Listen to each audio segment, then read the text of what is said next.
welcome back to The Right Stuff. I'm Veronique Mandel. I'm here with some very special guests, Alison and Lauren Knight. Before the break, we were talking about Mirror Mirror and stuff that's in the book. What's it like? What are some of the difficulties you face as twins? Well, I think because we're always together, it's natural for people to want to compare us, and a lot of twins do want to be compared and see their differences. They want to think I'm an individual person. I don't want to be associated so much with my twin.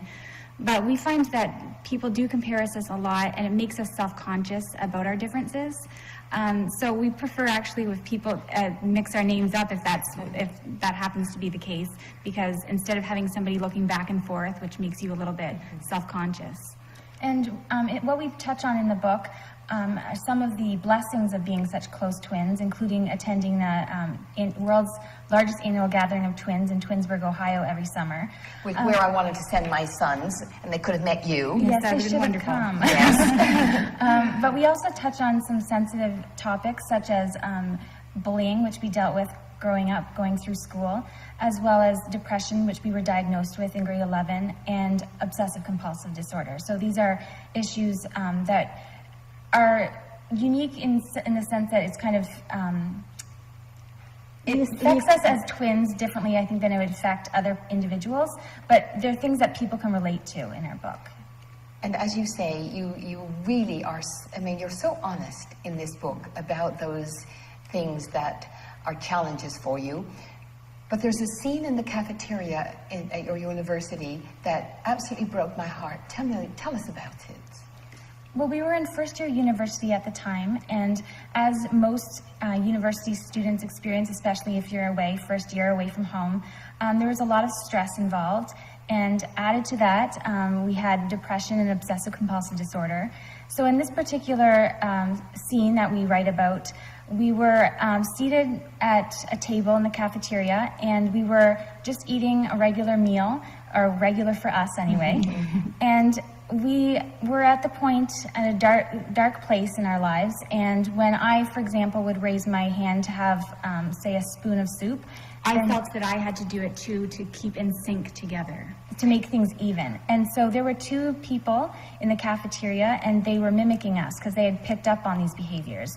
And it was just horrifying to us to see them mimic us in that way, and to make something that is an illness seem more like a joke. Yeah. So you've weathered all of that, and you've come to a better place. Yes. But it's something that we always are conscious of as well. Yes, it's a struggle that we'll probably always deal with, and hopefully we'll keep improving though. Now, in the book, you also talk about what you're willing to do to be in a relationship, or where you're willing to go in terms of maybe having one boyfriend. I mean, I was a bit astounded by that. Is that the way you still feel? Well, when we were writing our book, we were 25 to 28. We're now 32. And at the time, we hadn't really had any experience being in relationships. And we kind of felt, well, I've never had a relationship with somebody else that she hasn't had an equivalent relationship with. That was with just regular friends. We've always had the same friends.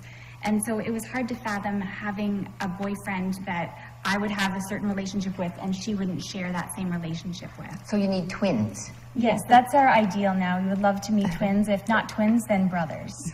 And so everything you do together, even painting. You're exceptional painters, but you also paint together, sometimes at the same time on the one canvas. Yes, we usually work on something simultaneously if it's large enough work.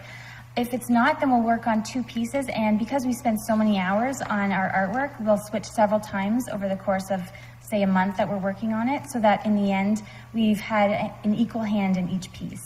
Now that brings me to the manuscript of Entwined, because you do a lot of painting, sharing painting in this manuscript. Time is running out, but I want you to briefly tell our viewers what Entwined is about. Well, we have the protagonists of our work, Emma and Jesse Scott, and they are 25-year-old twin artists. They aren't based on us, although there are some similarities because they do have obsessive-compulsive disorder. But they are involved in a twin separation study, and they become involved with the same man who is supposed to go back and forth between them to exchange their artwork. And it's unpremeditated by him that he falls in love with both of them. But don't give too much away. Okay. Because you have to read this when it becomes a book. And I have no doubt that it will become a book. Oh, thank you. It's extraordinary. And but I did wonder how much of Alison and Lauren was in that book. We hope not too much. We'd never be involved in a separation study. No, we would never do a separation study. Not for any amount of money. Now, where can people get Mirror Mirror? Well, they can get it at our website, www.laurelart.net. Laurel is a combination of our two names, obviously Lauren and Alison, and that's how we sign our artwork.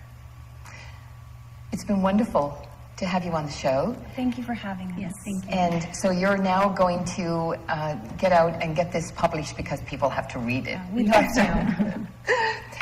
Thank you. Well, that's our show. I hope you've enjoyed meeting Jennifer and Lauren and Alison this evening, and we'll look for their work. I look forward to being back with you next time when we'll talk with more interesting people who inhabit the literary world of Windsor and Essex and Kent counties. I'm Dominic Mandel. You've been watching The Right